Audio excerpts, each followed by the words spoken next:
Praise the Lord. दोस्तों, परमेश्वर का बहुत बहुत धन्यवाद करते हैं। परमेश्वर ने हमारे जीवन को परमेश्वर ने बहुत ही अद्भुत तरीके से संभाला है। परमेश्वर ने हम सभी के जीवन में अपना अनुग्रह, अपनी कृपा को उसने बनाया है और उसने अपने लोगों की सुरक्षा को उसने बखूबी वो कर रहा है। आमीन, हालेलुया। परमेश्वर का धन्यवाद करते हैं इस समय के लिए। मेरे प्रिय, आज के समय में एक छोटे से विषय को लेकर मैं आपके सम्मुख में आया हूँ और वो विषय है परमेश्वर के साथ जीवन। आमीन।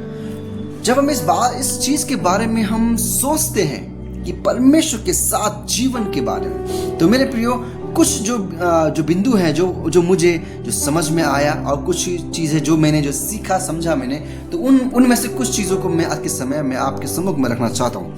पहली जो चीज़ है, जब हम परमेश्वर के साथ में हम चल रहे होते हैं, परमेश्वर के संग में हम जो जीवन को जब हम बिता रहे होते हैं, तो हमें एक बात समझ में आता है कि परमेश्वर के साथ जीवन एक रिश्ता है, कोई धर्म नहीं। आमीन। जब हम परमेश्वर के साथ में होते हैं तो एक रिश्ता हम देखने को पाते हैं। मेरे पे ये कोई धर्म की बात नहीं है, मगर यहाँ पे बात है एक रिश्ते की। आमीन। एक पिता पुत्र की, है ना, और एक पिता का और एक अपने बच्चे के साथ में जो रिश्ता होता है, ये इस चीज को दर्शाता है। आमीन। दूसरी जो चीज है, परमेश्वर के साथ जीवन में परिवर्तन भी आता है। आमीन। ये दूसरी जो चीज है, जब हम परमेश्वर के साथ में हम अपना जीवन को जब जीते हैं तो परमेश्वर हमारे जीवन को बदलता है। आमीन। हमारे जीवन में बदलाव आती है ना, हमारे बोलचाल में, हमारे चाल चलन में, हमारे व्यवहार में वो परिवर्तन को आता है। आमीन। तीसरी बात, परमेश्वर के साथ जीवन में शांति और उद्देश्य मिलता है। आमीन, हालेलुया। कितनी सुंदर सी बात है कि परमेश्वर के साथ जीवन में शांति और उद्देश्य मिलता है। हालेलुया। मेरे प्रियो, मैं एक छोटी सी एक गवाही को मैं बताना चाहूँगा और जो ये जो चीज़, सच में ये चीज़ हम सभी लोगों को एक अच्छी तरीके से जो ये बात हमको समझाएगा। एक व्यक्ति था जो अपने जीवन काल में उसने बहुत सारे गुनाहों को उसने जो किया था, उसने, है ना, उससे कोई व्यक्ति उसे प्रेम नहीं करता था और उसके साथ और उसके पास में किसी तरह का कोई भी उद्देश्य नहीं था उसके जो लाइफ में। वो क्या कर रहा है उसे भी नहीं पता, बस वो अपने जीवन में जो भी उससे हो सकता था वो करता चला जा रहा था और जिसके वजह से लोग उससे नाराज होते थे, वो लोग उससे पसंद नहीं करते थे। मगर मेरे प्रिय, एक दिन ऐसा समय आया कि उसके जीवन में प्रभु का आगमन हुआ। उसके जीवन में प्रभु का आगमन जब हुआ तो क्या हुआ, एक चीज वहां पे हुआ। वो चीज है, उसका जीवन में प्रभु ने अपना प्रेम को उसके जीवन में डाला। आमीन, हालेलुया। और जब मेरे प्रियो, जब प्रभु का प्रेम जब उसके जीवन में आया तो वहां पे उसका और प्रभु का साथ में एक रिश्ता वहां पे बन गया। आमीन। और उसके साथ में जब वो रिश्ता बना, जब एक पिता और एक पुत्र का जब एक जो रिश्ता बन गया वहां पे, तो उसके बाद में एक और चीज वहां पे हुआ उसके लाइफ में, उसका जीवन वो बदलने लगा। जब प्रभु ने उसके जीवन में आकर उसके उस पुराने जीवन से उसका जीवन को एक नया बना दिया और अब वो व्यक्ति नहीं रहा जो पहले लोग उसे जानते थे, अब वो प्रभु का जन कहलाने लगा। आमीन।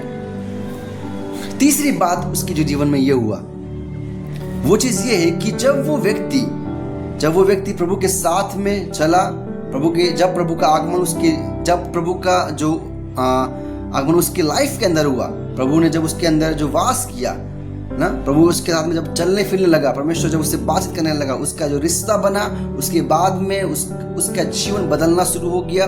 वो पहले जीवन जिसे लोग पहले पसंद नहीं करते थे, अब उसे लोग पसंद करने लगे हैं। उसका जीवन में, उसकी बोलचाल, उसके हर एक हाव भाव में, सब कुछ में एक मिठास आ चुका है। और तीसरी बात, बहुत खूबसूरत बात यहाँ पे जो क्या हुआ है, वो चीज ये हुआ कि उसके जीवन में अब शांति आ चुका है और अब उसको एक उद्देश्य मिल चुका है। वो उद्देश्य क्या है, वो शांति क्या है? वो शांति अब वो दूसरों के जीवन में वो बाहर को लाने वाला शांति। आमीन। परमेश्वर ने उसके साथ में एक रिश्ता को परमेश्वर ने बनाया, उसका जीवन को बदल दिया। अब उसके जीवन में क्या है, शांति आ चुका है और उसके जीवन में एक उद्देश्य आ चुका है। आमीन। अब वो पहले की तरह वो टेंशन में नहीं है, अब वो पहले की तरह वो गुस्से में नहीं है, अब वो पहले की तरह चिड़चिड़ा वो बातों से नहीं, पर वो भरा होता है। अब मगर वो क्या हो गया, वो व्यक्ति अब वो उद्देश्य भरा हुआ व्यक्ति है, परमेश्वर के उद्देश्य भरा हुआ, परमेश्वर की योजनाओं से भरा हुआ एक वो व्यक्ति हो गया है। अब वो प्रभु के उन बातों को वो दूसरों को सिखाता है और वो दूसरों को वो गवाही को देख कर बताता है कि देखो परमेश्वर ने कैसे मेरे जीवन को बदला है। परमेश्वर आपके जीवन को भी बदल सकता है। आमीन। परमेश्वर ने उसके जीवन में अद्भुत शांति को लेकर आया। उस प्रभु ने उसके जीवन में एक सुंदर सी उद्देश्य को उसके लाइफ में लेकर आया। मेरे प्रियो, यही जो चीज मेरे प्रियो आज के समय पे परमेश्वर हर एक लोगों के जीवन में वो काम कर रहा है। हालेलुया। मेरे प्रियो, आज के समय में भी परमेश्वर अपने हर एक लोगों से वो इसी बात को बड़ा बोलता है। प्रभु हर एक को आज के समय पे बुला रहा है, वो पुकार रहा है, बोल रहा है कि हे मेरे बेटे मेरी बेटी मेरे पास में आओ, मैं तुम्हारे जीवन को बदलना चाहता हूँ ना, मैं तुझे शांति और उद्देश्य को देना चाहता हूँ। मेरे प्रियो, मगर आज के समय पे एक प्रश्न है जो हमको अपने आप से पूछने की जरूरत है। क्या हम परमेश्वर की उस आवाज को सुन रहे हैं? क्या हम परमेश्वर की उस पुकार को हम सुन पा रहे हैं? एक आखिरी प्रश्न आपसे मैं पूछता हूं, क्या आप खुद चाहते हैं कि प्रभु आपके जीवन में काम करे? अगर मेरे प्रियो, अगर आज के समय आप चाहते हैं प्रभु आपके जीवन में काम करे, तो मेरे प्रियो उसकी आवाज को सुने, उसके साथ में बने रहें, उसके पास में जाएं। प्रभु आपके जीवन में अद्भुत कार्य करेगा। आमीन। मेरे प्रियो, इसलिए हमें समझने की जरूरत है, प्रभु हमेशा तैयार है अपने लोगों को नई जिंदगी देने के लिए, नई बहार को देने के लिए, शांति को देने के लिए, उद्देश्य को देने के लिए परमेश्वर तैयार है।